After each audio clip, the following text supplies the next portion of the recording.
minority হৈ গৈ আছোঁ প্ৰায় 14খন জিলাত আমি মাইনৰিটি তো মই ভাবিছিলোঁ যে এই সকলক মোৰ ভাই ককাই বাই ভনী খুৰা মামা পেহা পেহী এই সকলক কোনে সুৰক্ষা দিব কোনোবা লাগিব someone should fight তে মই নিজকে উৎসৰ্গা কৰিছিলোঁ কাৰণ পূব গুৱাহাটী বা নিউ গুৱাহাটী সমষ্টি এই সমষ্টিটো এনেকুৱা সমষ্টি ইয়াত কোনো মানুহে চৰকাৰৰ ওপৰত ডিপেণ্ডেণ্ট নহয় খুব তাকৰ সংখ্যক আছে যোনে চৰকাৰৰ ওপৰত ডিপেণ্ডেণ্ট আদাৰৱাইজ কিন্তু ইয়াত মেক্সিমাম মানুহ ইণ্ডিপেণ্ডেণ্ট আপোনাক বিধায়ক বুলি কোনো পাত্তা নিদিয়ে পূব গুৱাহাটী বুলি ক'লে এটা বৃহৎ আগতে পূব গুৱাহাটী আছিল এতিয়া ভাগ হ'ল এতিয়া নিউ গুৱাহাটী হ'ল নিউ গুৱাহাটী বৃহৎ অঞ্চল এটা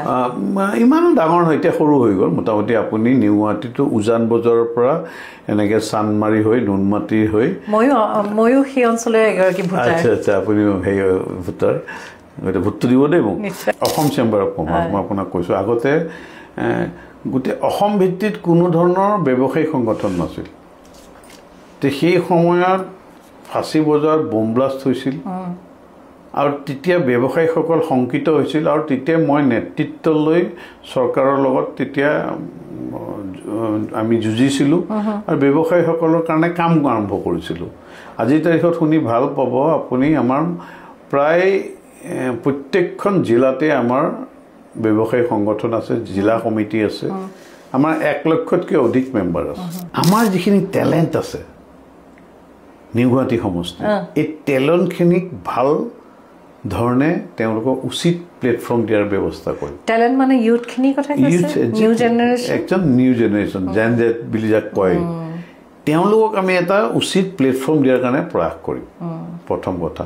দ্বিতীয়তে বাকী ধৰক এইবিলাকতো সমস্যা থাকিবই ৰাস্তা ঘাট আছে পানী আছে ৱাটাৰ লগিং আছে খোৱা পানী আছে এইবিলাক আমি এটা এটাকৈ সমস্যা সমাধান হৈ আহিছে খোৱা পানী মোটামুটি মানুহে পাইছে ৰাস্তা ঘাট মোটামুটি হৈছে আৰু ৱাটাৰ লগিংটো এটা বিগ সমস্যা এইটো এটা পৰিকল্পনা ইতিমধ্যে কৰি আছে বৃহৎ পৰিকল্পনা এটা হয়তো অদূৰ ভৱিষ্যতে এইটোৰো সমাধান আছে সময়ত কম তো কিন্তু আমি সেইখিনি কাম কৰিবলৈ চবতকৈ ডাঙৰ কাম কৰিব লাগিব যিটো আমাৰ চহৰত সেইটো খুব প্ৰয়োজনীয় সেইটো হ'ল যিখিনি অল্ড এজ যিখিনি বয়োজ্যেষ্ঠ মানুহৰ কাৰণে এটা ছিষ্টেম লাগিব কাৰণ আজিকালি আপুনি যদি মোৰ সমষ্টিত বিশেষকৈ নিউ গুৱাহাটী সমষ্টিত আমি দেখিবলৈ পাওঁ যে মেক্সিমাম মানুহ ল'ৰা ছোৱালী বিদেশত থাকে মাক দেউতাক ইয়াত অকলে থাকে সেইটোক আমি কেনেকৈ হেণ্ডেল কৰিম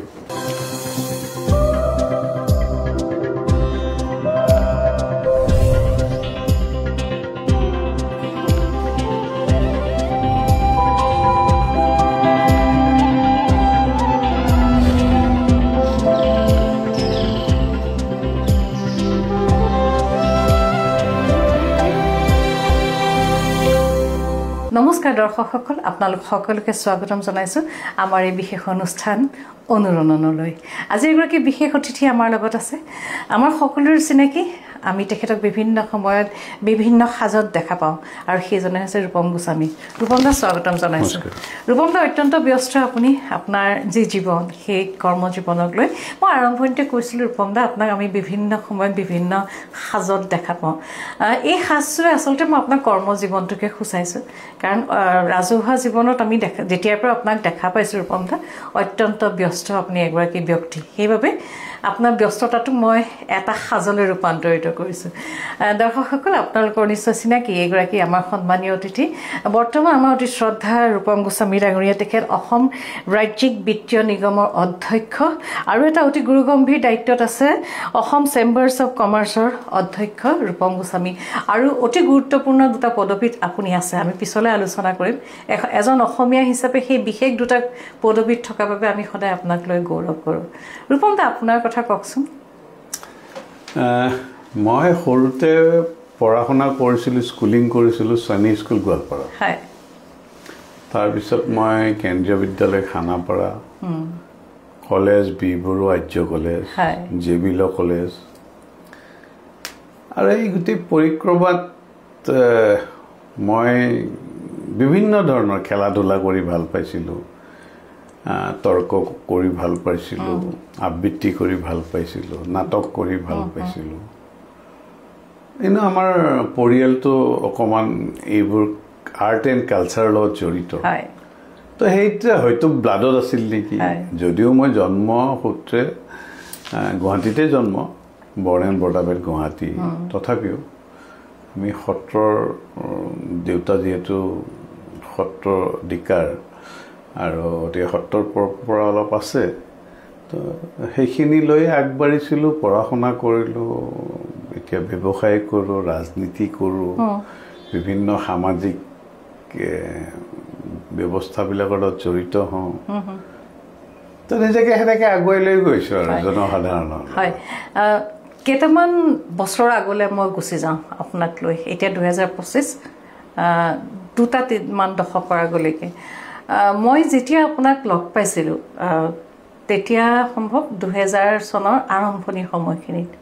আপুনি ব্যৱসায়িক ক্ষেত্ৰখনৰ লগত জড়িত হৈ আছিল তাৰ লগে লগে যতটো সম্ভৱ 2004 চনত আপুনি এটা ৰাজনৈতিক দলৰ লগত জড়িত হৈ পৰিল আৰু নহয়নে হয় হয় আপুনি ঠিককৈ কৈছে মই 2004 চনত ভাৰতীয় জনতা পাৰ্টিত যোগদান কৰিলে আৰু সেই সময়ত আমাৰ সভাপতি আছিল ইন্দ্ৰমণি বৰা ডাঙৰীয়া বৰ্তমান তেখেত নাই কিন্তু অসমত বিজেপি ভাৰতীয় জনতা পাৰ্টি দলটোক সাংগঠনিকভাৱে শক্তিশালী কৰাৰ ক্ষেত্ৰত সেইগৰাকী ব্যক্তিৰ নাম আমি ল'বই লাগিব হয় হয় নিশ্চয় নিশ্চয় ইন্দ্ৰমণি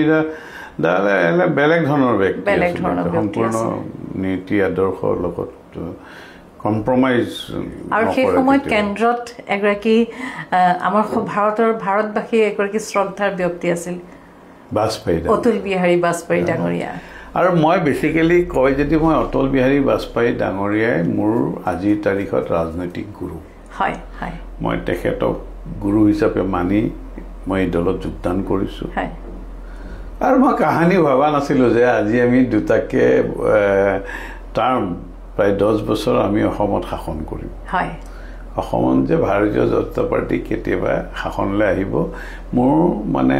কল্পনাৰো অলিক আছিলে কিন্তু আপুনি যি সময়ত আপুনি ভাৰতীয় জনতা দলত যোগদান কৰিলে সেই সময়ত কিন্তু অসমত ভাৰতীয় জনতা দলৰ কোনো বিশেষ ঢৌ নাছিল বহু কম সংখ্যক ব্যক্তিহে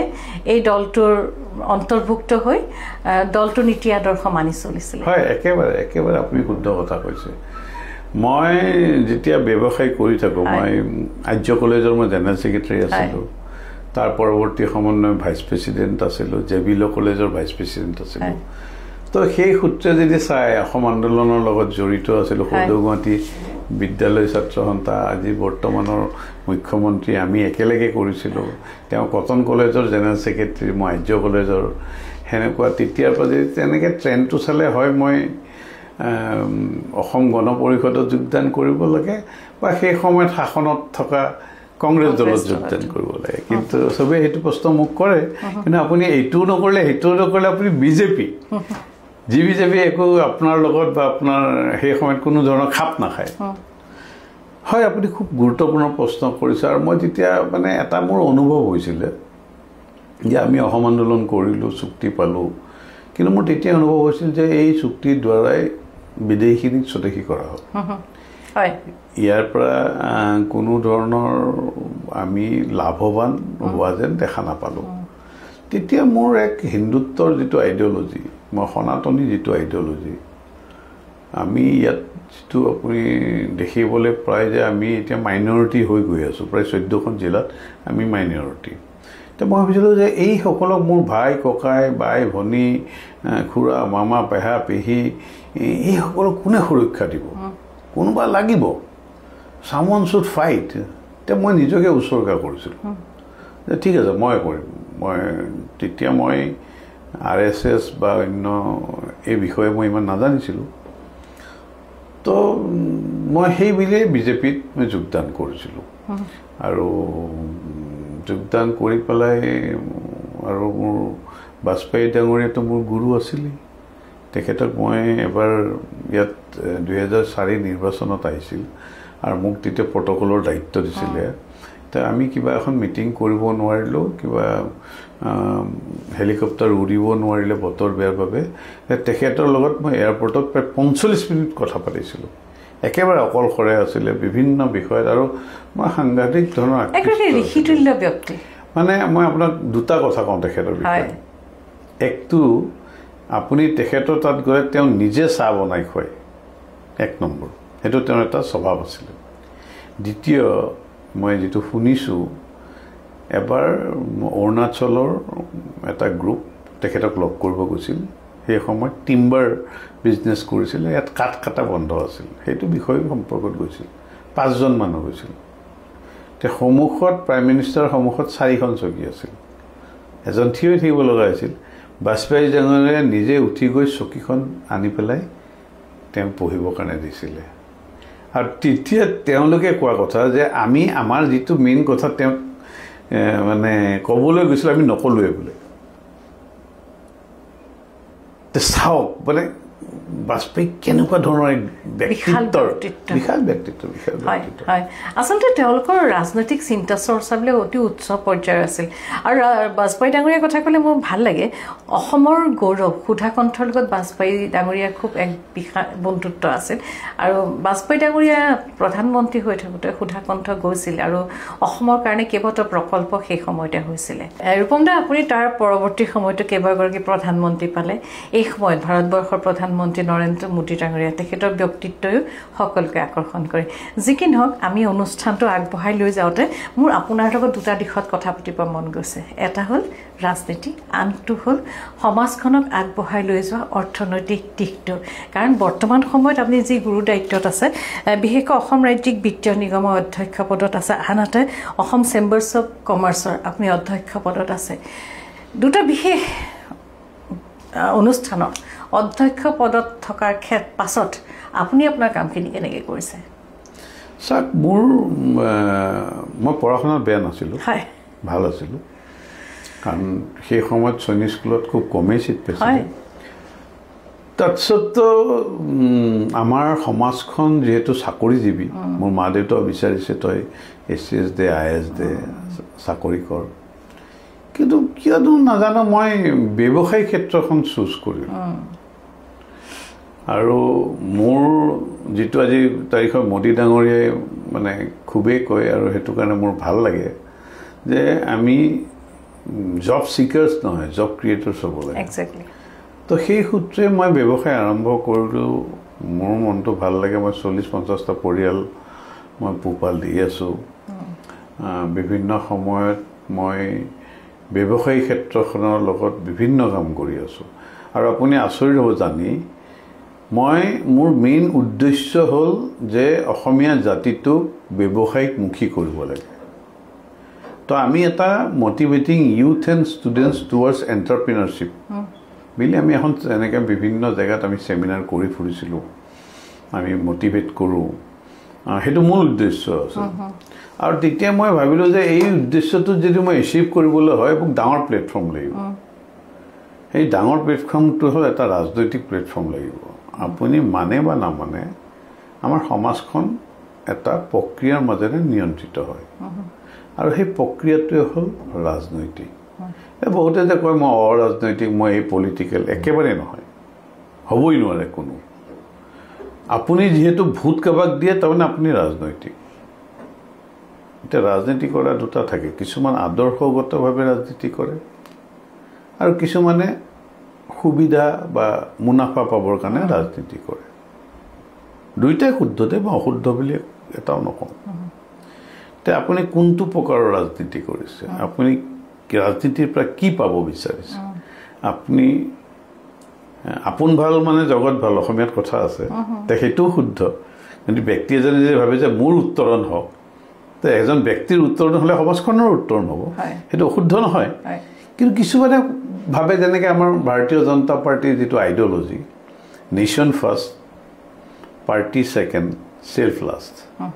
ৰাষ্ট্ৰ প্ৰথম সদায় তো মোৰ মানে ময়ো সেইকাৰণে ৰাষ্ট্ৰ আই মাতৃ অসম ভাৰত বিশ্ব যাকেই কয়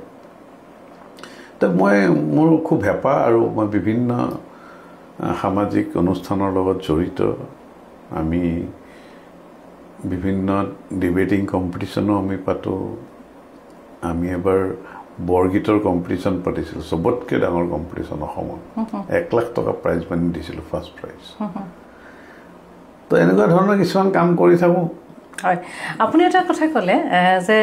ৰাজনীতিৰ ক্ষেত্ৰখনৰ লগত প্ৰত্যক্ষভাৱে জড়িত গ'লে বা ৰাজনীতিলৈ গ'লে কিছুমান কামৰ ক্ষেত্ৰত সুবিধা হয় আপুনি এই ক'ব বিচাৰিছে নেকি হয় কাৰণ নীতি কোনে বনায় হয় আপুনি নীতিটোতো চৰকাৰে বনায় হয় কিন্তু আপুনি যি আসনত আছে এগৰাকী এটা প্ৰতিষ্ঠানৰ অধ্যক্ষ শীৰ্ষত থকা গতিকে সেই প্ৰতিষ্ঠানটোৱে ইচ্ছা কৰিলে কিন্তু ৰাজনীতিৰ পৰা আঁতৰত থাকিও গ্ৰাম্যাঞ্চলৰ শিপাৰ লগত সংগতি ৰখা মানুহখিনিৰ লগত উন্নতি হকেওতো কৰিব পাৰে আমি কৰি আছোঁ এনেকুৱা নহয় আমি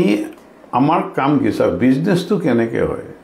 মানুহৰ কমিউনিকেশ্যন কোঅৰ্ডিনেশ্যন কানেকশ্যনছ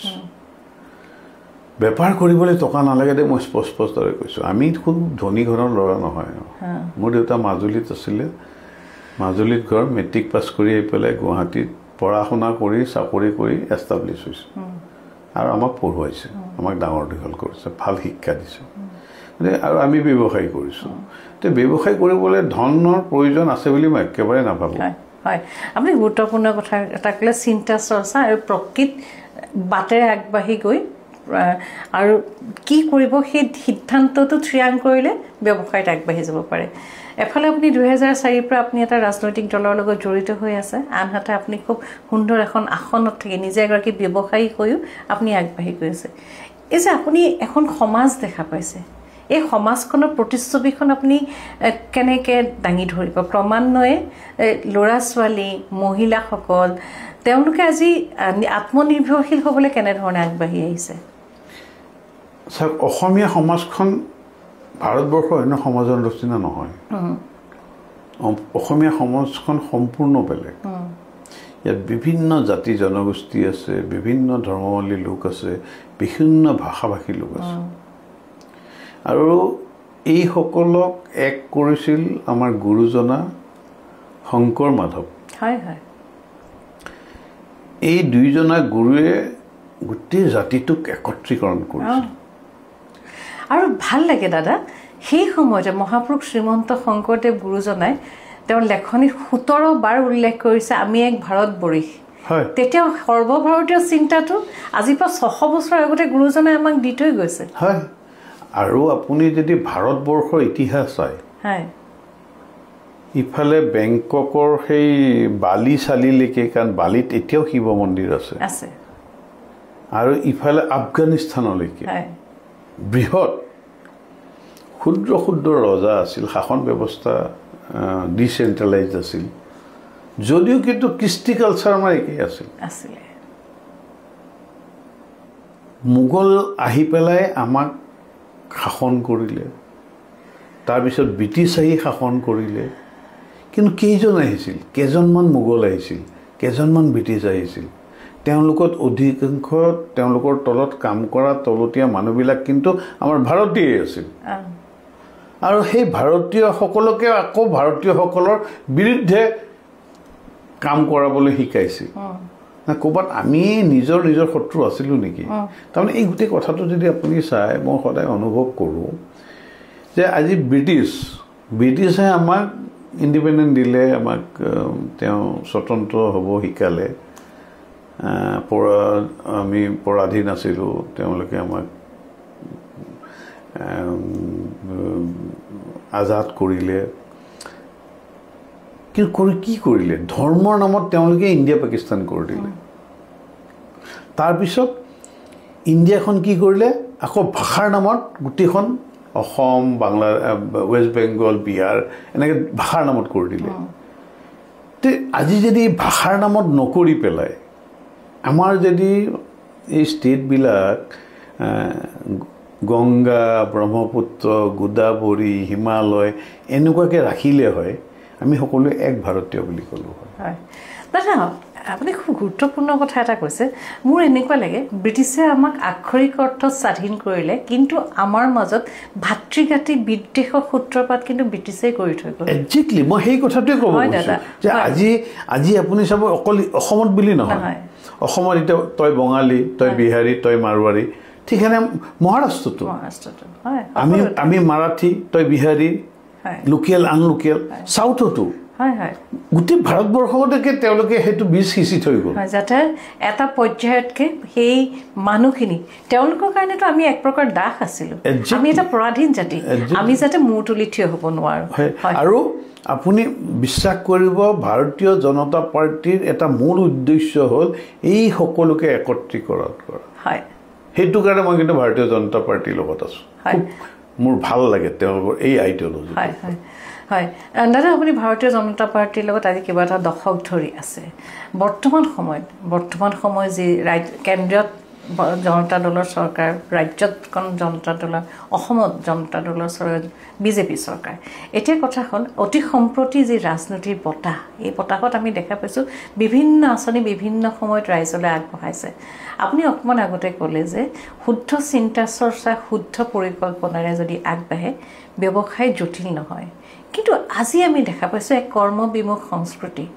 কাৰণ আপুনি যদি গ্ৰাম্যাঞ্চললৈ যায় বহুতে কয় যে চৰকাৰে বিনামূলীয়াকৈ ইমান আঁচনি দিছে ইমান পইচা দিছে মানুহে কাম নকৰা হৈছে ডেকা ল'ৰা ছোৱালীবিলাকে কাম নকৰা হৈছে আৰু অতি সম্প্ৰতি এটা ভাল লগা কথা আজি কেইদিনমানৰ আগতে আমাৰ ছাত্ৰীসকলকো এটা আৰ্থিক অনুদান দিছে যি কি নহওক এই আঁচনিবিলাকে প্ৰকৃতাৰ্থত সমাজৰ উন্নতিৰ বাবে কি কাম কৰিছে চাওক আমি এখন ৱেলফেয়াৰ ষ্টেট এই ৱেলফেয়াৰ ষ্টেটত আপুনি বিশ্বাস কৰিব 2014 চনৰ পৰা এতিয়ালৈ প্ৰায় 21 কোটি মানুহ BPLৰ পৰা APLলৈ আহিছে তাৰমানে বিল' পভাৰ্টি লাইনৰ পৰা এভাৰেজ পভাৰ্টি লাইনত আহিছে এই আঁচনিবিলাকৰ দ্বাৰাই ৱেলফেয়াৰ ষ্টেটত আঁচনিৰ প্ৰয়োজন আছে যদি আপুনি তেওঁলোকক আগুৱাই লৈ আহিব পাৰে এতিয়া চাব আজি অৰুণোদয় আঁচনি 1250 টকা তে অৰুণোদয় আঁচনিৰ দ্বাৰাই কি হৈছে মহিলাসকলৰ আপুনি হয়তো বা মই হয়তো যোনে নাই তেওঁলোকে আপুনি মই আছোঁ আপুনি মই জানিম আমি গাঁৱত যাওঁ বা আমি গাঁৱত সেইবিলাক মানুহ লগ পাওঁ বিধৱা মানুহ আগলৈও নাই পিছলৈও নাই তেওঁ চলিবলৈ অসুবিধা তেওঁক সেই বিনামূলীয়া যিটো চাউল কিমান তেওঁক উপকৃত কৰিছে 1250 টকাই কিমান সহায় কৰিছে এইটো এটা ছাপোৰ্ট ছিষ্টেম গতিকে ৱেলফেয়াৰ ষ্টেটত আপোনাক ছাপোৰ্ট লাগিব যেনেকৈ আমি ব্যৱসায়ীসকলক ছাবচিডি দিয়ে আজি লোনৰ ইণ্টাৰেষ্ট মাফ কৰে কিয় যে তুমি নিজৰ ভৰিত নিজে থিয় হোৱা এটা ছাপোৰ্ট ছিষ্টেম যে আজি নিযুত মইনা কিয় দিছে নিযুত মইনা আঁচনি নিযুত মইনা আঁচনিৰ দ্বাৰা এইকাৰণে যাতে ছোৱালীবিলাকে আধাতে তেওঁলোকৰ পঢ়া শুনা সামৰি নথয় বিভিন্ন সময় দুখীয়া মানুহে ফিজ ভৰিব নোৱাৰাৰ কাৰণে আজি পঢ়া শুনা ফ্ৰী বিজো কিন্তু কেতিয়াবা ওলোটা ধৰণৰ কাম নকৰা নহয় কিন্তু আপুনি কেনেকুৱা ব্যৱহাৰ কৰিছে এইটো খুব গুৰুত্বপূৰ্ণ কথা মই সেই কথাটো লগত সংগতি ৰাখি আৰু এটা কথা সুধিব বিচাৰিছোঁ বিভিন্ন আঁচনি বিভিন্ন সময়ত দিছে আৰু বহুলাংশে এই কথা শুনিবলৈ পোৱা যায় যে চৰকাৰৰ বিভিন্ন উন্নয়নমূলক কাম কাজবিলাক ক'ৰবাত আধাতে ৰৈ গৈছে কেৱল আঁচনিৰ নামত টকা দিয়াৰ বাবে আৰু এই টকাৰে বহুতে ক'ব খোজে যে এই টকাৰে তেওঁলোকে ভোট বেংক স্থাপন কৰিছে আৰু এই টকাৰ প্ৰকৃতাৰ্থত ব্যৱহাৰ হোৱা নাই ইয়াৰ পৰ্যবেক্ষণৰ দায়িত্বত কোন আছে এতিয়া মই আপোনাক এটা কথা কওঁ শুনক বিজেপি এটা ৱেল ইকুইপ মেনেজমেণ্ট ছিষ্টেম আছে আমাৰ বহুতকেইটা নেত্ৰ আছে চৰকাৰখনে কি কৰিছে কি কৰা নাই বিভিন্ন নেত্ৰই চাই থাকে আমাৰ ডাঙৰ পৰিয়াল আছে বৃহৎ পৰিয়াল এতিয়া মই আপোনাক কওঁ যে আজিৰ তাৰিখত বেলেগ আৰু বিজেপিৰ মাজত ডিফাৰেঞ্চ আছে কাৰণ আমাৰ আইডিঅলজিটো হ'ল অন্তদয়া মানে সমাজত বসবাস কৰা শেষৰজন ব্যক্তি তেওঁ যেতিয়ালৈকে উন্নয়ন নহয় আমি অহৰহ কাম কৰি থাকিম আমি চৰকাৰত থাকোঁ বা নাথাকোঁ বৰ গুৰুত্বপূৰ্ণ বিষয় নহয় গতিকে মানুহে আচলতে যিসকলে কৈ আছে তেওঁলোকে বিজেপিক ভালদৰে নাজানে বা তেওঁলোক বিৰোধী দলৰ সমালোচনা থাকিব আৰু আমি কনষ্ট্ৰাকটিভ সমালোচনা সদায় আমি আদৰণি জনাওঁ গতিকে ভাৰতীয় জনতা পাৰ্টীয়ে প্ৰথম যেতিয়া চৰকাৰ আছিল 2014 চনত কি কৰিছিল কংগ্ৰেছৰ যিমান আধা কাম আছিলে আধৰুৱা কাম গোটেইখিনি কমপ্লিট কৰিছিল তাৰ উদাহৰণটো আপোনাৰ ভূপেন হাজৰিকাৰ সেতু যিখন দলং কংগ্ৰেছে পেলাই থৈ দিছিলে আধৰুৱা কৰি সেইখনতো আমি আহি পেলাই কমপ্লিট কৰি দিলোঁ তাৰ আগৰ এইখন ৰেলৱেৰ যিখন bridge rail and road bridge এইখন ধেমাজিলৈ যায় সেইখন বিজেপিৰ দিনত চেংচন হৈছিল কাৰণে কংগ্ৰেছে কমপ্লিট কৰে কিন্তু আজি আমাৰ এতিয়া সন্মানীয় বিজেপি কৰ্মকৰ্তা সন্মানীয় বিষয়ববীয়াসকলে যিটো কয় যে অসমৰ ৰাস্তা ঘাট উন্নতি হৈছে নেশ্যনেল হাইৱে আমাৰ উন্নতি উজনিৰ পৰা নামনিলৈ যোৱা ৰাস্তাৰ উন্নতি হৈছে কিন্তু সেই কথা বহুলাংশে মিছা বুলিও প্ৰতিপন্ন হৈছে ৰাস্তা ঘাট এতিয়া আকৌ বেয়া হৈছে কিন্তু এই ৰাস্তা ঘাটৰ উন্নতিৰ ক্ষেত্ৰত সৌ তাহানিতে বাজপেয়ী ডাঙৰীয়াৰ যি নীতি সেই নীতিক আজিও শ্ৰদ্ধা স্মৰণ কৰা যায় একদম যদি ভাৰতবৰ্ষত কোনোবাই যদি আজি ডেভেলপমেণ্টৰ গোটেই চিন্তা চৰ্চা কৰিছিল বাজপেয়ী ডাঙৰীয়া আজি যে গাঁও গাঁও ৰাস্তা হৈছে হয় এইটো অকল বাজপেয়ী ডাঙৰীয়াৰ দেন দেই সপোন বাজপেয়ী ডাঙৰীয়া একদম গাঁৱে গাঁৱে গোটেই আজি পঞ্চায়তী ৰাজ চাওক এইবিলাক মহাত্মা গান্ধীৰ সপোন আছিলে কিন্তু বাস্তৱ কৰিলে বাজপেয়ী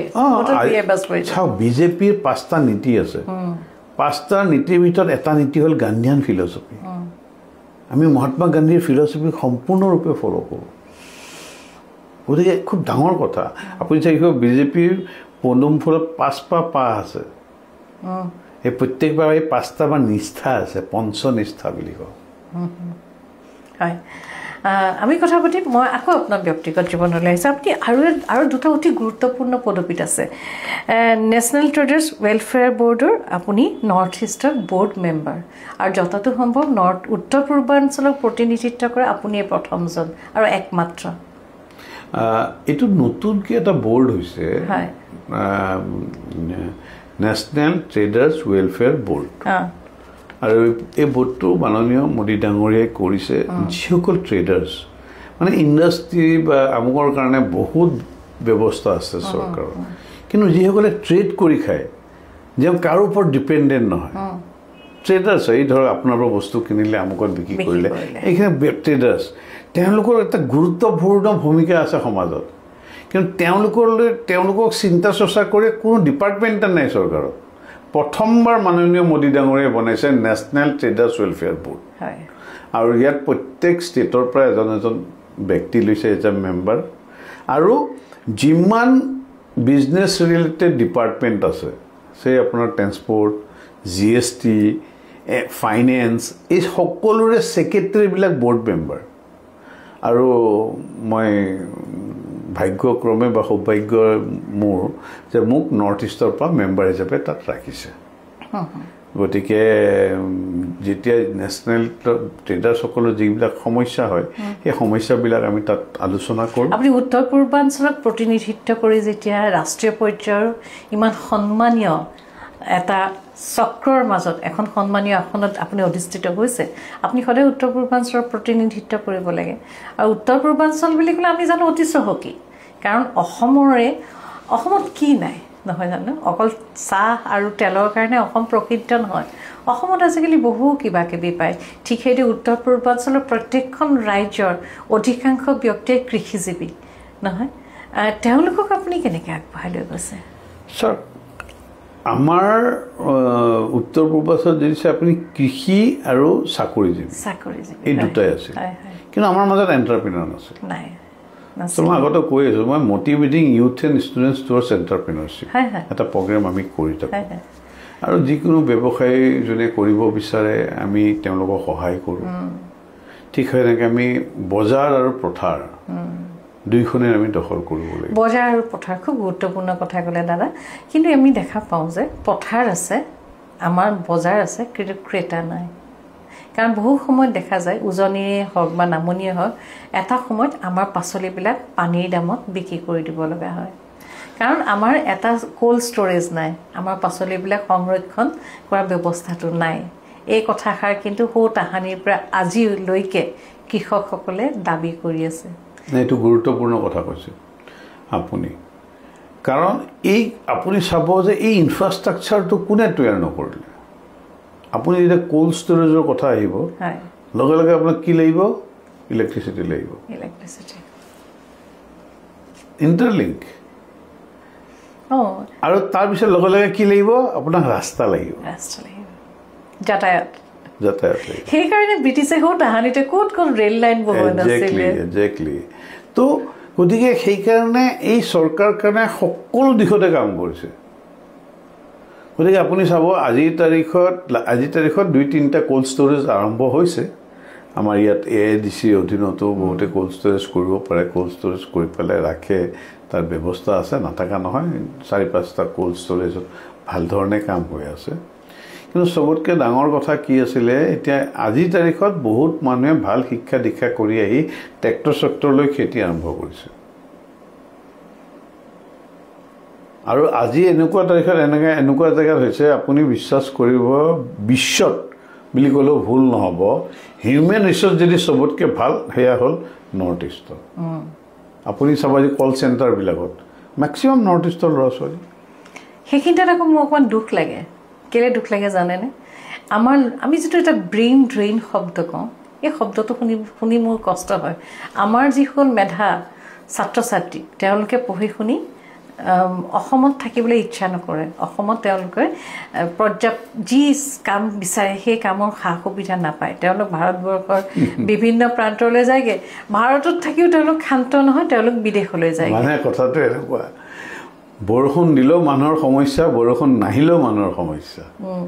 এটা সময়ত আমি কৈছিলোঁ যে আমাৰ ইমান মানুহবিলাক হোমছিক বাহিৰলৈ চাকৰি কৰিব যাব নিবিচাৰে অসমত আলোচনা হৈছে আমি যেতিয়া আছিলোঁ যে আমি চব হোমছিক আমি অসমৰ বাহিৰে বেলেগত আমাক পোষ্টিং দিলে নাযাওঁ আজি ওলোটা হৈছে এবাৰ যদি কোনোবা বাহিৰলৈ গুচি গৈছে তেওঁ আহিব নিবিচাৰে এতিয়া গ্ল'বেলাইজেশ্যনৰ দিনত ব্ৰেইন ড্ৰেইন বুলি যিটো প্ৰশ্ন আছে মই নাভাবোঁ নাই এটা সময়ত আছিল এটা সময়ত আমি ব্ৰেইন ড্ৰেইন হৈ গৈছিলে আমাৰ ভাৰতৰ পৰা বিদেশত মেক্সিমাম ভাল জেগাত ভাল হেৰিত চাকৰি কৰিছিলে কিন্তু আজি যিহেতু গ্ল'বেলাইজেশ্যনৰ দিন সেই গ্ল'বেলাইজেশ্যনৰ দিনত এই ব্ৰেইন ড্ৰেইনৰ প্ৰশ্নটো বৰ বেছি মই সমীচীন বুলি মই নাভাবোঁ গতিকে আৰু আজি ল'ৰা ছোৱালীবিলাকক মই ভাবোঁ অসমত পঢ়া শুনা কৰাৰ বাবে এই ট্ৰেণ্ডটো কেতিয়া ষ্টাৰ্ট হ'ল যেতিয়া অসম আন্দোলন হৈছিল আমাৰ এবছৰ লছ হৈছিল আৰু তেতিয়া বহুতে ল'ৰা ছোৱালীক বাহিৰত পঢ়াইছিল তাৰপিছত বহুতৰ মানে ট্ৰেণ্ড হ'ল আৰু ক'ৰবাত নহয় ক'ৰবাত আমাৰ মানুহে অলপমান প্ৰাউডো ফিল কৰে আৰু প্ৰাউডো কৰিব লাগে এনেকুৱা নহয় এতিয়া মোৰ ল'ৰা আমুকত পঢ়ি আছে এইটো কৰিছোঁ খুব ভাল কথা কিন্তু মই নাভাবোঁ যে যদি অসমত এনেকুৱা এটা ছাবজেক্ট নাই যিটো অসমত পৰা বাহিৰত নগ'লে নহয় তাত প্ৰয়োজন আছে আচলতে আন্তঃগাঁথনি অসমত আগতকৈ বহুত উন্নত হৈছে কিন্তু আমি বাহিৰৰ পৰা মানে ওপৰৰ পৰা চালে নহয় সোমাই চাব লাগে কাৰণ আৰু এটা কথা ভাল লাগে দাদা আমি যদিও ঋণাত্মক কথাবিলাক পাতি থাকোঁ কিন্তু আমাৰ ল'ৰা ছোৱালীবিলাক এতিয়া কিন্তু উভতি আহিছে দাদা আৰু এটা ব্যক্তিগত কথা লৈ আহোঁ আৰু এটা অতি গুৰুত্বপূৰ্ণ পদবীত আপুনি আছে আমি 3টা পদবীৰ কথা ইতিমধ্যে ক'লোৱেই 4 নম্বৰ পদবীটো confederation of all India traders আপুনি ছিনিয়ৰ ভাইচ প্ৰেছিডেণ্ট হিচাপে আছে এয়া অতি সন্মানীয় এটা বিষয় হয় confederation of all India traders এইটো আমাৰ নেশ্যনেল ট্ৰেডাৰ্ছৰ বডি হয় আৰু আমি আজি প্ৰায় মোৰ 10-15 বছৰে হ'ল তাক তেওঁলোকে মোক সন্মান সহকাৰে ছিনিয়ৰ ভাইচ প্ৰেছিডেণ্ট হিচাপে ৰাখিছে চ' কাম কৰি আছোঁ ইমানখিনি কাম আপুনি অসমৰ 2টা ইমান সন্মানজনক পদবীত অধ্যক্ষ হৈ আছে তাৰ উপৰিও আপুনি নৰ্থ ইষ্টক প্ৰতিনিধিত্ব কৰি আছে আৰু আপুনি এতিয়া ইয়াত ছিনিয়ৰ ভাইচ প্ৰেছিডেণ্ট হৈ আছে সকলোখিনি কেনেকৈ মিলি থাকে এইবিলাক ঈশ্বৰৰ ইচ্ছা ডেডিকেশ্যন লাগে আৰু গীতাত যেনেকৈ কৈ আছে যে কৰ্ম কৰি যাবা ফলাফললৈ চিন্তা নকৰিবা তো মই সেনেকৈ ৰাতিপুৱাৰ পৰা ৰাতিলৈকে তেখেতক মই অৰ্পণ কৰোঁ তেখেতে মোক যেনেকৈ লৈ যায় কৰ্ম কৰি যাবা কিন্তু ফলাফললৈ চিন্তা নকৰে গীতাৰ সেই বাক্যশাৰী আমি প্ৰত্যেকগৰাকী ব্যক্তিয়ে সঁচাকৈ হৃদয়ংগম কৰিব লাগে যি কি নহওক আপুনি সেই বাক্যশাৰীৰ লগত সংগতি ৰাখি মই যদি আপোনাক এটা প্ৰশ্ন সোধোঁ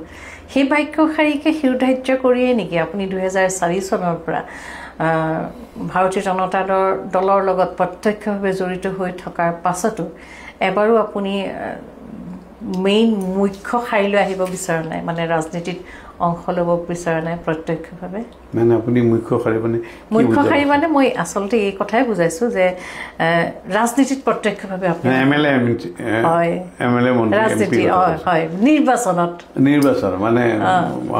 ঠিক আছে আপুনি ভালে প্ৰশ্ন সুধিছে চাওক ইচ্ছা আছে ৰাজনীতি কৰিছো যেহেতু এমএলএ মন্ত্ৰী সকলোৰে ইচ্ছা এমপি ইচ্ছা আছে দলে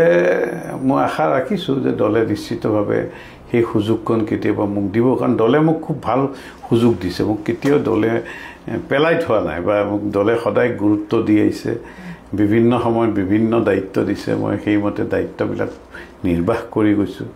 ইয়াৰ AFCৰ আগত মই আছিলোঁ DNPL Duliajan Numaligarh pipeline limited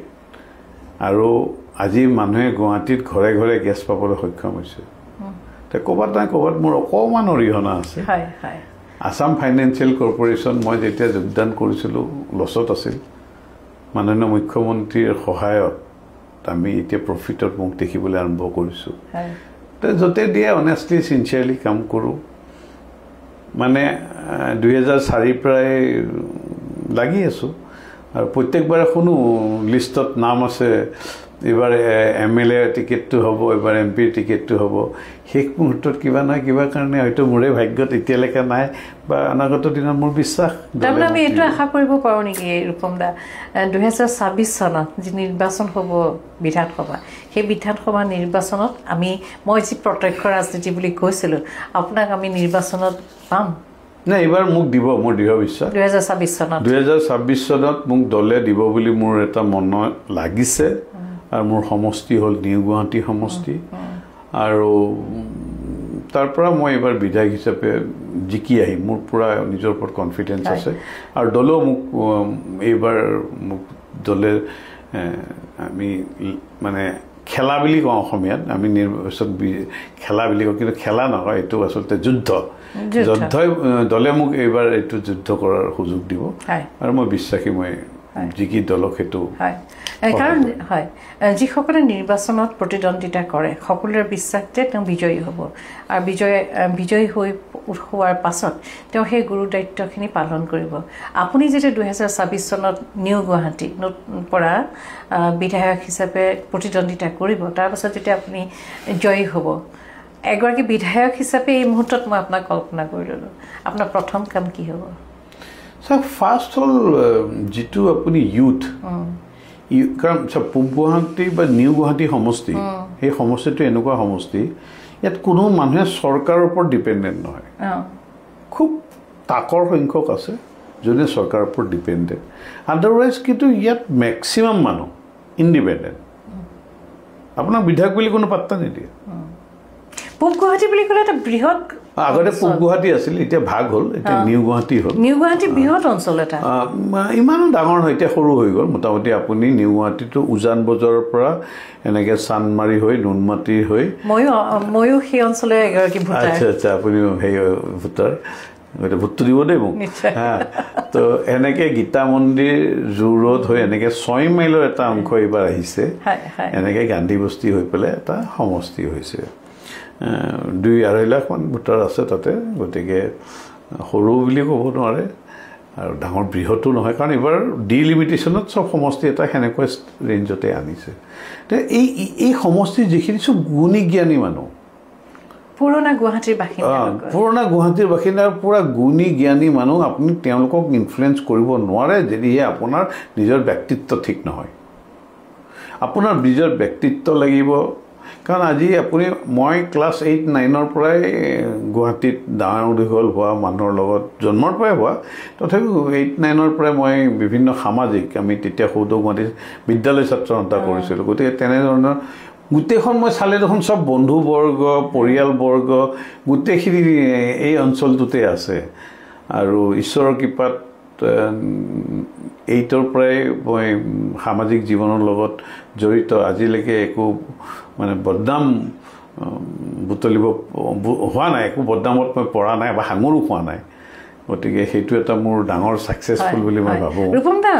আপুনি আপোনাৰ সফলতাখিনি তেনেধৰণে ক'লে মই ইয়াৰ লগত যদি সংগতি ৰাখি আৰু এষাৰ কথা ক'ব পাৰোঁ সাংগঠনিকভাৱে যি মানুহ শক্তিশালী হয়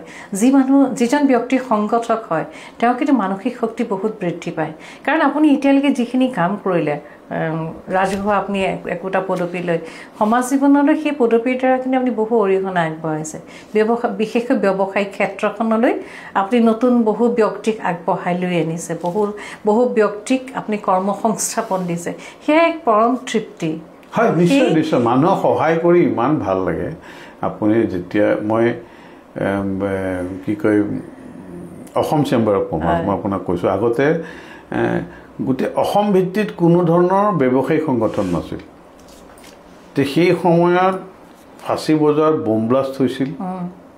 আৰু তেতিয়া ব্যৱসায়ীসকল শংকিত হৈছিল আৰু তেতিয়া মই নেতৃত্ব লৈ চৰকাৰৰ লগত তেতিয়া আমি যুঁজিছিলোঁ আৰু ব্যৱসায়ীসকলৰ কাৰণে কাম আৰম্ভ কৰিছিলোঁ আজিৰ তাৰিখত শুনি ভাল পাব আপুনি আমাৰ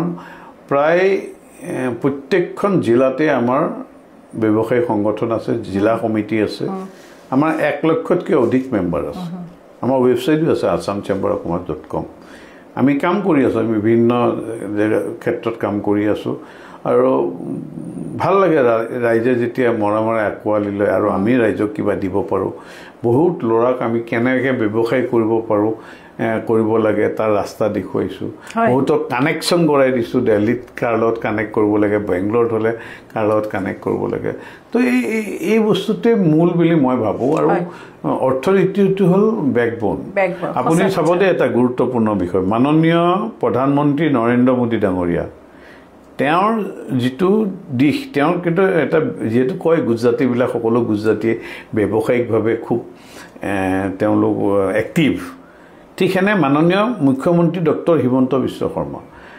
আপুনি মুখ্যমন্ত্ৰীজনে যদি ব্যৱসায়িক দিশটো নাজানে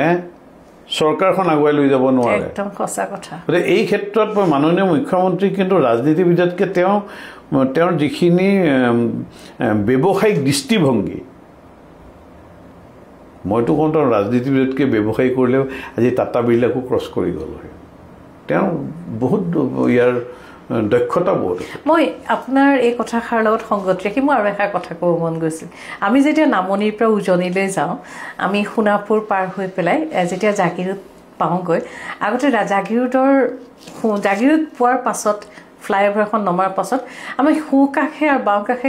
যেতিয়া আমি দেখা পাওঁ আমাৰ মনটো খুব দুখ লাগে কাৰণ বাওঁ কাষে দেখোঁ ভঙা ঘৰবিলাক মানুহ নথকা ঘৰবিলাক আৰু সোঁ কাষে দেখোঁ জাগিৰোডৰ পেপাৰ মিল এটা বিধ্বস্ত ৰূপত একো নাই হতাশ কিন্তু সেই জাগিৰোড এতিয়া আশাৰ বতৰা আনিছে জাগিৰোডত যিটো ছেমিকণ্ডাক্টৰ প্ৰজেক্ট হৈছে এই ছেমিকণ্ডাক্টৰ প্ৰজেক্টটোৱে জাগিৰোডক কেন্দ্ৰ কৰি অসমখন ৰাষ্ট্ৰীয় আন্তঃৰাষ্ট্ৰীয় পৰ্যায়ত আৰু এক বেলেগ এটা পৰ্যায়লৈ লৈ যাব মই আপোনাক ক'লো দিছ will B A game changer সঁচাকৈ আজি আপুনি বিদেশৰ মানুহ আহিব এই ছেমিকণ্ডাক্টৰটো ডাঙৰ কাম কৰি দিলে মাননীয় মুখ্যমন্ত্ৰী আমি সেইকাৰণে সকলো কথা বাদ দিলোঁ ৰাজনীতিত আন্ধাৰ পোহৰ সকলো থাকে কিন্তু এই ছেমিকণ্ডাক্টৰ প্ৰজেক্টটোৰ কাৰণেই প্ৰত্যেকগৰাকী অসমীয়াই কিন্তু মাননীয় প্ৰধানমন্ত্ৰী ডাঙৰীয়া মাননীয় মুখ্যমন্ত্ৰী ডাঙৰীয়াৰ ওচৰত কৃতজ্ঞ হৈ ৰ'ব লাগিব হয় নিশ্চিত হ'ব লাগিব কিন্তু চবতকৈ দুখৰ বিষয়ে মই কওঁ জানে আপুনি কংগ্ৰেছৰ ৰাষ্ট্ৰীয় সভাপতি মল্লিকাৰ্জুন খাৰ্গেৰ পুত্ৰ প্ৰিয়ংক খাৰ্গে ডাঙৰীয়াই আজি কেইদিনমান আগত মন্তব্য দিছে যে অসমত কিয় নিলে ছেমিকণ্ডাক্টৰ অসমত কোনো টেলেণ্ট নাই আৰে আজি মই আপোনাক কওঁ আমাৰ মাননীয় সভাপতি দিলীপ শইকীয়া ডাঙৰীয়াই ইউএনত ভাষণ দি আছে আৰু তেওঁ আন্তঃৰাষ্ট্ৰীয় পৰ্যায়ত এগৰাকী শ্ৰেষ্ঠ ৰাজনীতিবিদ হিচাপে নিৰ্বাচিত হৈছে ভাষণত আজি টেলেণ্ট নাই বুলি কৈছে গতিকে এই কথাবিলাকে আৰু সেই কথাটো আকৌ গৌৰৱ গগৈ ডাঙৰে সমৰ্থন কৰিছে মানে এই কথাটোৱে মোৰ কিন্তু আমাৰ দুখ লাগে চাওক কিছুমান ক্ষেত্ৰত আমি ৰাজনীতি বাদ দিব লাগিব তাত আমি অসম ফাৰ্ষ্ট অসম আগুৱাই যাব লাগিব তাত চব দলে হ'ব লাগিব আচলতে সেইগৰাকী ব্যক্তিয়ে কি চিন্তা চৰ্চাৰ পৰা ক'লে নাজানো কিন্তু অসমীয়া যুৱক আজি কোনখন আন্তঃৰাষ্ট্ৰীয় ক্ষেত্ৰত নাই ৰাজনীতিতে হওক অৰ্থনীতিতে হওক সমাজ জীৱনতে হওক আচলতে কোনো বিচক্ষণতা নথকাকৈ হঠাতে মুখৰ পৰা ওলোৱা এষাৰ কথাৰে তেওঁ কাক লঘু কৰিছে নাজানো কিন্তু প্ৰকাৰটো তেওঁ নিজেই লঘু হ'ল আচলতে আনক কাকো কোনে জানে তেজপুৰৰ এগৰাকী মানুহৰ যে ছুইজাৰলেণ্ডত হোটেল আছে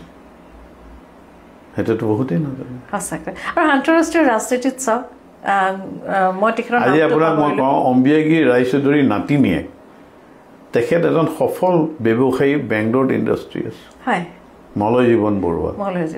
এইবিলাক কোনে জানে আচলতে সেই তেওঁৰ লঘু মন্তব্যই আচলতে প্ৰকাৰতে তেওঁ নিজেই লঘু হ'ল যিখিনি মই আকৌ ৰাজনীতি পথাৰলৈ আহিছোঁ দাদা আপুনি মহাপুৰুষ শ্ৰীমন্ত শংকৰদেৱ গুৰুজনাৰ কথা ক'লে মহাপুৰুষ শ্ৰী শ্ৰী মাধৱদেৱ মই ভাবোঁ অসমীয়া জাতি সৰ্বকালৰ সৰ্বশ্ৰেষ্ঠ পুৰুষজনে হ'ল মহাপুৰুষ শ্ৰীমন্ত শংকৰদেৱ গুৰুজন আৰু মহাপুৰুষ গুৰুজনৰ নাম ল'লে আমি লগে লগে নাম লওঁ মহাপুৰুষ শ্ৰী শ্ৰী মাধৱদেৱ গুৰুজনৰ তেওঁলোক দুজনৰ সেই বৰ অসম তেতিয়াই ধৰ্মেৰে তেওঁ কোচবিহাৰলৈকে গৈছিল কিন্তু আজি সেই এখন খণ্ড বিখণ্ড হ'ল গুৰুৱে পাতে ভকতে ভাঙে বুলি কয় আজি আপুনি দেখা পাইছে বিভিন্ন সময়ত বিভিন্ন দলসমূহে জনজাতিকৰণৰ বাবে ৰাজপথ কপাই তুলিছে আজি চাহ বাগিচা বনোৱাসকলে বিভিন্ন দাবী লৈ আগবাঢ়িছে উজনিত কেইবাটাও জনগোষ্ঠীয়ে তেওঁলোকে জনগোষ্ঠীকৰণৰ দাবীত ৰাজপথলৈ আহিছে এয়া কিয় হৈছে নাই ছাৰ এইটো তেওঁলোকৰ প্ৰাপ্য কিয় আন্দোলন কৰিব লগা আছে বাৰে বাৰে আজি নহয় এই আন্দোলন বহুত বছৰ আগৰ পৰাই কৰি আছে আৰু চবতকৈ ইয়াত লেঠাটো লাগিছে কংগ্ৰেছে এটা ৰিজলিউশ্যন লৈছিল যে জনজাতিকৰণ দিব পাৰিব নতুনকৈ উইদাউট এফেক্টিং দ্য এক্সিষ্টিং যিখিনি জনজাতি আছে তেওঁলোকৰ ক্ষতি নোহোৱাকৈ জনজাতিকৰণ গতিকে সেইটো এটা এছেম্বলিত এটা ৰিজলিউশ্যন লোৱা আছে এইবাৰ 25 নৱেম্বৰৰ পৰা হ'ব লগা এছেম্বলিত এই বিষয়টো আহিব মই ভাবোঁ তাত খণ্ডন হ'ব আমাৰ দলে কিন্তু আমি তেওঁলোকক জনজাতিকৰণ দিয়াটো আমি বিচাৰোঁ তাত আমি তাৰ কাৰণে আমাৰ বহুত কাম কৰিছে আমি বহুত আগুৱাই লৈ গৈছোঁ বিষয়টো কিন্তু এট দ্য ছেইম টাইম মই সেইটো কওঁ যে এক্সিষ্টিং জনজাতিসকলৰ ক্ষতি হ'ব নালাগে এটা আমি তাৰ মাজৰ ৰাস্তা ওলাব লাগিব সমন্বয়ৰ মাজেৰে আগবাঢ়ি যাব লাগিব কাৰণ আমি শংকৰদেৱ ডাঙৰে যেনেকৈ মহাপুৰুষে যেনেকৈ সকলোকে আমাক এডাল ৰছীৰ এটা দোলেৰে আমাক বান্ধি ৰাখিছিল ঠিক তেনেধৰণে বান্ধি আমি সকলোৱে আগুৱাই লৈ হয় দাদা আচলতে দাদা আপুনি 60 দশকৰ পৰা দেশ স্বাধীন হোৱাৰ পৰাই আমি কেৱল আন্দোলনেই কৰিলোঁ অসমীয়া জাতিক যিকোনো বিষয়তে কেৱল আন্দোলনেই কৰিলে আন্দোলন কৰি কৰি মোৰ এতিয়া লাগিছে এনেকুৱা যে এটা পৰ্যায়ৰ ব্যক্তিসকল ভাগৰি গ'ল এতিয়া আমাক আন্দোলন নালাগে আমাক এতিয়া সফলতাৰে আগবাঢ়ি যোৱাৰ এটা সুন্দৰ বাট লাগে দাদা সময় বেছি নাই আপোনাৰ হাতত মই এটা কথা কওঁ মই আন্দোলনৰ ক্ষেত্ৰত মই এটা মোৰ অনুভৱ কওঁ যে আমি ইয়াত বিদেশী খেদাৰ মানে বিদেশী মানে মই ইংৰাজসকলৰ কথা কৈছোঁ ইংৰাজসকল খেদাৰ আমি আন্দোলন কৰিছিলোঁ সমগ্ৰ ভাৰতবৰ্ষত কৰিছিলোঁ ইংৰাজ গুচি গ'ল তাৰপিছতো নেকি ক'ৰবাত আমাৰ এই মানসিকতা থাকি গ'ল নেকি আমি আন্দোলন কৰি বাছ জ্বলাই দিয়া ঘৰ জ্বলাই দিয়া আৰু তেতিয়া আমি কৰিছিলোঁ বিকজ এই গোটেই বস্তুবিলাক ব্ৰিটিছৰ আছিল এতিয়াতো আমাৰ নিজৰে হয় নহয় এতিয়া আমি এইটো কৰিব নালাগে আমি আন্দোলন কৰি আমি আমাৰ নিজৰ যিখিনি ক্ষতি সেই ক্ষতি আমি কৰিব নালাগে প্ৰাপ্যটো চবেই পোৱাৰ প্ৰয়োজন আছে তাৰ কাৰণে আমাৰ এটা ব্যৱস্থা আছে যিটো আমি ৰাজনৈতিক ব্যৱস্থা আছে যিটো আমাৰ ইলেক্টৰেল পলিচি আছে তাৰ দ্বাৰা আমি সঠিক মানুহক জয়ী কৰাই আমি সেই সমস্যাসমূহ সমাধানৰ কাৰণে আমি প্ৰয়াস কৰিব লাগে আকৌ এবাৰ কৈছোঁ দাদা আপোনাৰ হাতত বেছি সময় নাই কাৰণ এতিয়া নৱেম্বৰ পালেহি মানে যাওঁ ডিচেম্বৰ পালেহি আৰু কেইমাহমানৰ পাছতে 2026 প্ৰথম ভাগতে নিৰ্বাচন হ'ব এখন যুদ্ধ হ'ব আপুনি অৱতীৰ্ণ হ'ব তাৰ পাছত আমি সদায় ভাল ফলাফলটো আশা কৰিম আপুনি ক'লে যে কাম কৰিব এতিয়াও কাম কৰি আছে 26 পাছত অসমৰ বাতাবৰণটো কেনেকুৱা হ'ব মই এটা কথা আপুনি প্ৰশ্ন সুধিছিল যদি আমি কথা পাতি বেলেগলৈ গুচি গ'লোঁ মই বিধায়ক হ'লে কি কৰিম সেইটো কথা এতিয়া মই কৈছোঁ যে মই টেলেণ্টৰ কথা আহি গ'ল ছেমি কণ্ডাক্টৰ আহি গ'ল আমাৰ যিখিনি টেলেণ্ট আছে নিউ গুৱাহাটী সমষ্টি এই টেলেণ্টখিনিক ভাল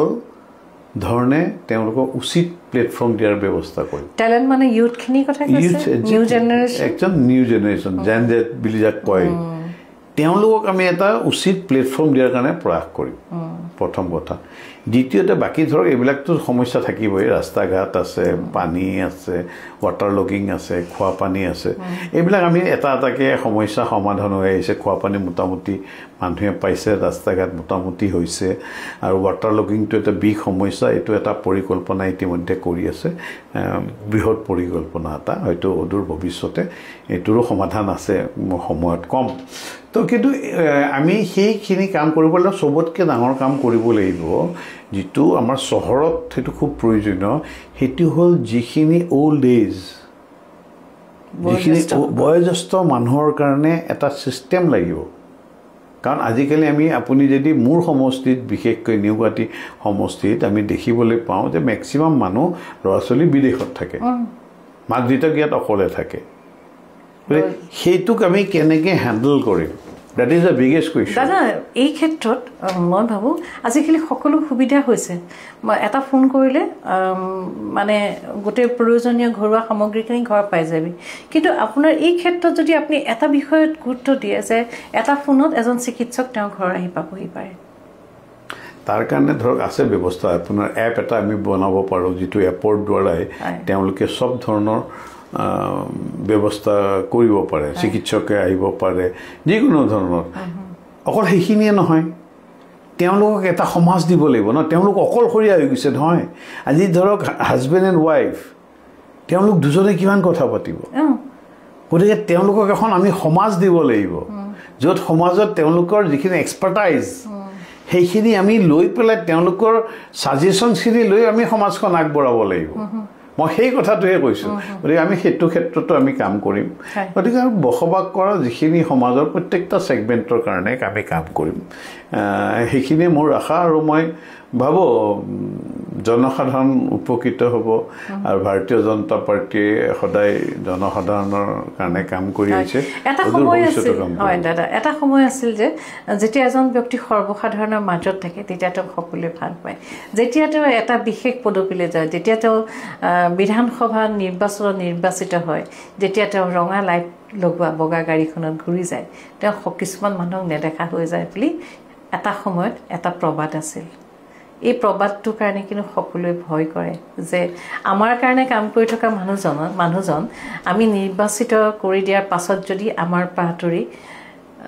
আমাৰ কথা নুশুনা হয়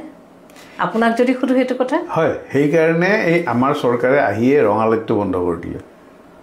আপুনি চাব আজি তাৰিখত ৰঙা লাইট জ্বলাব চবেই নোৱাৰে আগতে ৰঙা নীলা লাইট আছিলে এই লাইটৰ যিটো ব্যৱস্থা VVIP কালচাৰ এইটো সম্পূৰ্ণ ভাঙি দিলে আজিৰ তাৰিখত আপুনি চাব এই চৰকাৰখন অহাৰ পিছত চব চেয়াৰমেন আগৰ চেয়াৰমেন বা অন্য এনেকুৱা বিভিন্ন পদবী PSO থাকে চব PSO আমি নিজে চাৰেণ্ডাৰ কৰিলোঁ এইবিলাক আমি এক্সাম্পল উপদেশতকৈ আহি ভাল গতিকে আমি নিজেই কৰিছোঁ গতিকে আমি সদায় সমাজৰ লগত থাকিম সমাজ ব্যৱস্থা থাকিব আজি আপুনি চাব আজি মাননীয় মুখ্যমন্ত্ৰী কওক প্ৰধানমন্ত্ৰী কওক ইজিলি আপুনি এক্সেছ কৰিব পাৰে আপুনি আজি প্ৰধানমন্ত্ৰী মোদী এপ বুলি এপ এটা আছে এপত আপুনি লিখি দিলে তাৰ ৰিপ্লাই পাব মাননীয় মুখ্যমন্ত্ৰীক হোৱাটছআপ কৰাৰ লগে লগে ৰিপ্লাই পাব গতিকে ইজিলি এক্সেচেবল আমাৰ সভাপতি দিলীপ শইকীয়া ডাঙৰক আপুনি গ'লেই লগ পাব আমাৰ দৰ্জা বন্ধ কৰিয়ে নথয় খোলা থাকে গতিকে সেই ব্যৱস্থাটো আমি সম্পূৰ্ণ যে তুমি জনসাধাৰণৰ লগত মানে থাকিবই লাগিব আদাৰৱাইজ তোমাক জনসাধাৰণে সঁচাকৈ খুব ভাল লাগিল আপোনাৰ লগত কথা পাতি আৰু ৰূপমদা আপোনাক যেতিয়াবা লগ পাই আছোঁ সদায় আপোনাক বিভিন্ন ধৰণে লগ পাই আছোঁ ৰাইজৰ মাজতে লগ পাই আহিছোঁ সংগঠক হিচাপে লগ পাইছোঁ আৰু সেইজন ৰূপম গোস্বামী আমি 2000 চনৰ পৰা লগ পাওঁতে আপুনি বিজেপিয়ে আছিলে কিন্তু সেইজন ৰূপম গোস্বামী যিজনে স্কুলৰ দিনৰ পৰা এজন সাংগঠনিক সংগঠক হিচাপে সাংগঠনিক দিশটো চাই আছিলে কলেজৰ জীৱনতো তাৰ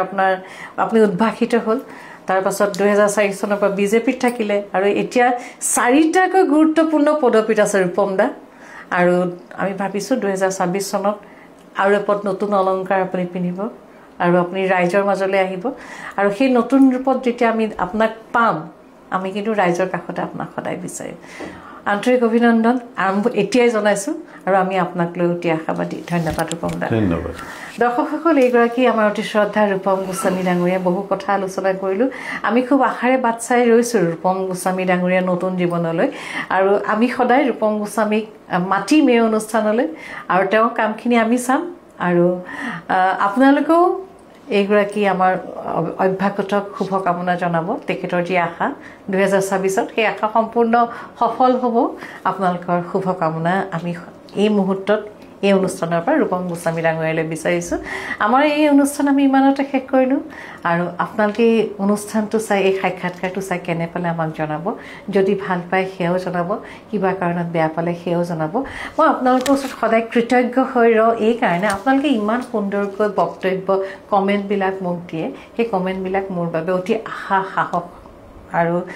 যদি ভাল পায় মোৰ চেনেলটো ছাবস্ক্ৰাইব কৰিব শ্বেয়াৰ কৰিব সেয়া আপোনালোকৰ ওচৰত মোৰ অতি আন্তৰিকতাৰে কৰা এটা দাবী বুলিও ক'ব পাৰে ধন্যবাদ জনাইছোঁ